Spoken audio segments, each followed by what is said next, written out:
Some wrestling storylines are designed to become huge and they fail, yet somehow the storylines nobody believes in become the ones fans never forget. A German wrestler putting on a lucha mask and accidentally becoming one of the hottest acts in wrestling. A tag team specialist who turned a last minute opportunity into a WrestleMania miracle. And a bearded wrestler who forced an entire company to change its plan. The craziest part, none of these stories were supposed to become this big. They weren't the chosen one. They weren't the safe bets. And in some cases, they weren't even the original plan. But through fan support, perfect timing, and a little bit of wrestling magic, these storyline went from afterthought to become unforgettable. Let's start with a man who put on a mask and accidentally found a whole new identity. For years, Chad Gable was known as one of WWE's most technical gifted wrestler. But despite all the talent, something was missing. The connection, the character, the spark. And after complaining a lot, and I mean a lot, he started searching for something different. And that search led him to one of wrestling's richest tradition, lucha libre. Gable became obsessed, studying the culture, learning the history, understanding what made masked wrestler feel larger than life, and eventually he embraced it, accepting the mask and becoming El Grande Americano. At first, fans laughed. Some thought it was ridiculous, others thought it would disappear within a week. But then, something unexpected happened. People started caring, and the biggest proof came at WrestleMania. Well, El Grande Americano stepped into the ring against Rey Fenix, a match many expected him to lose. Yet somehow, the masked newcomer pulled it off. And suddenly, the joke wasn't a joke anymore. The character was working, the crowd reaction were growing, and WWE finally had something special on its hands. But just as the momentum was building, disaster struck. At Money in the Bank, El Grande Americano suffered an injury, and overnight, the character disappeared. The timing could not have been worse, because WWE wasn't just losing a wrestler, they were losing one of their fastest growing acts. Ludwig Kaiser appeared without any hints, wearing the mask, claiming to be El Grande Americano. And honestly, the whole thing felt hilarious because, unlike Gable, Ludwig looked nothing like him. Different physique, different style. Yet somehow, that absurdity became part of the appeal. Instead of rejecting it, fans became curious, and Ludwig leaned completely into the role. But the real turning point came when he crossed into AAA, because what started as a WWE gimmick slowly became something bigger. AAA fans embraced it. Then the story took another twist. The original El Grande Americano returned, face to face, mask to mask, identity versus identity. And suddenly, this wasn't about a gimmick anymore. It was about ownership. Who was the real El Grande Americano? The rivalry intensified, leading to a show at AAA Noche de los Grandes. A mask versus mask match, the ultimate lucha libre stipulation. But just when things couldn't get more dramatic, real life entered the picture. On April 23rd, Ludwig Kaiser became involved in battery charge allegations. Many fans immediately assumed the worst, that this was the end, that his WWE career was over, that the story was finished. Yet, when Ludwig returned to AAA, something incredible happened. The fans welcomed him back, loudly, passionately, emotionally. You could actually see it on his face. The appreciation, the relief, the motivation, it felt real. And that's what made the final match so special. Not because WWE forced people to care, not because of some elaborate storyline, but because everything happened organically. A German wrestler embracing lucha culture, a fan base accepting him, a character that nobody expected to work, and the rivalry that naturally evolved into something meaningful. Then came the match itself. Near falls, momentum swings, crowd eruption, moments that had the audience believing either man could win. It had everything: drama, emotion, suspense.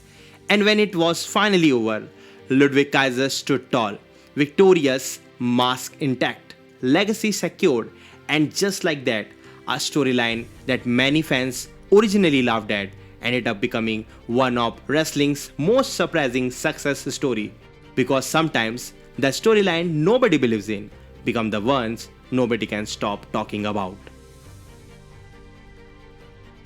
For more than a decade, Kofi Kingston was one of WWE's most reliable superstars. Every year, he delivered every match he entertained, every opportunity he maximized. Yet somehow, the biggest prize always felt out of the reach. He wasn't viewed as the guy, he wasn't viewed as the future world champion. He was simply a great performer, a great tag team wrestler, a great mid-card talent. And after 11 years, most fans had accepted that reality.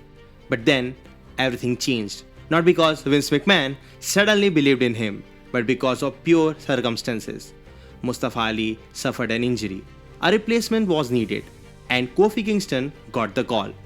A moment that seemed insignificant at that time would eventually change wrestling history. Kofi entered the gauntlet match. Nobody expected much. In fact, most people thought it would just be another good performance. Nothing more. But then something happened. Minute after minute, opponent after opponent, Kofi refused to quit. The crowd started getting louder. The reactions became stronger. And by the end of the match, something has shifted. The fans believed, not in a storyline, not in a gimmick, but in Kofi Kingston himself. And that's when Kofi Mania was born. Weeks after week, the movement grew. The chants got louder. The support became impossible to ignore. And while fans were pushing Kofi forward, Vince McMahon kept putting obstacles in his path. Every time Kofi got close, the goalpost moved. Every time he earned an opportunity, someone tried to take it away. Then finally, the road led to WrestleMania, a stage that had produced countless legends. And standing across the ring was Daniel Bryan, the WWE champion. Ironically, a man whose own rise had once been fueled by fan rebellion.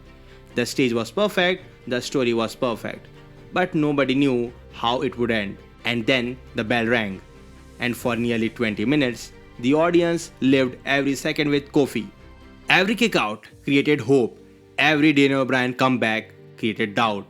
Because this wasn't just a wrestling match anymore, it was 11 years of waiting. And then it happened. Trouble in Paradise. The impossible became reality. Kofi Kingston was WWE champion. The stadium erupted. The locker room celebrated. Fans around the world celebrated. And for one unforgettable night, the underdog finally finished the story. In 2013, Daniel Bryan was one of the most popular wrestlers in entire world. The fans loved him. The crowd chanted his name. Every arena echoed with one simple word.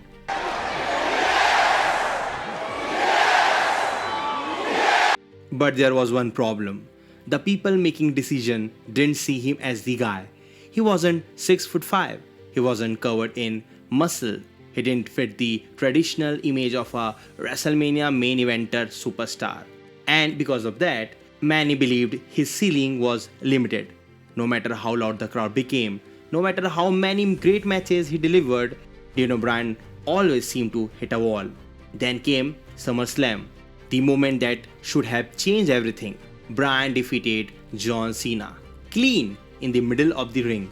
The biggest victory of his career, the ultimate validation, or at least that was what everyone thought.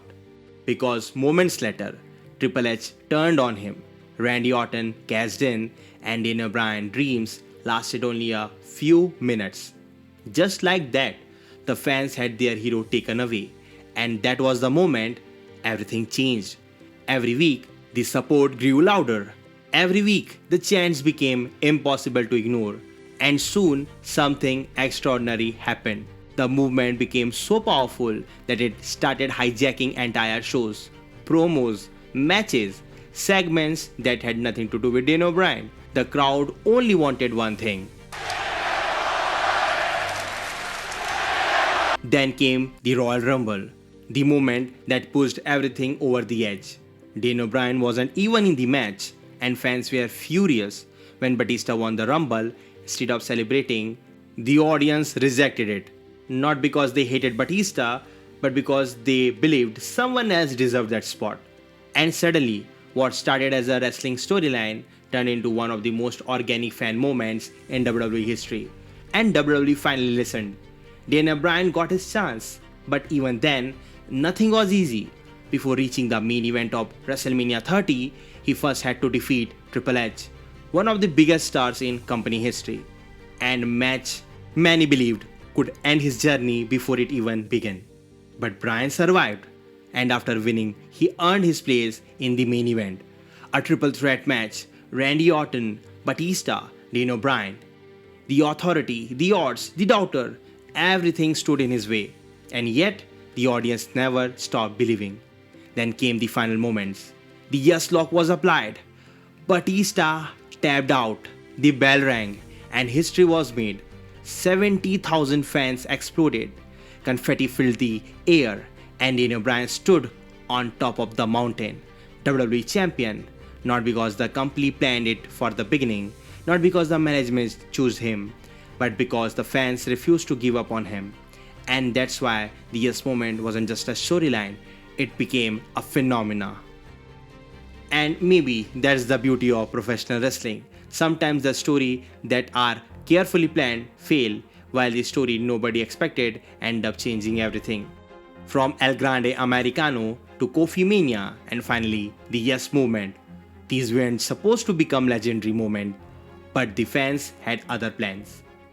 If you enjoyed this video, let me know which unexpected storyline should have made this list. Why WWE entrances don't make legends anymore? If you haven't seen my recent take on entrances, go for this. Make sure to subscribe for more wrestling content. And until then, keep wrestling!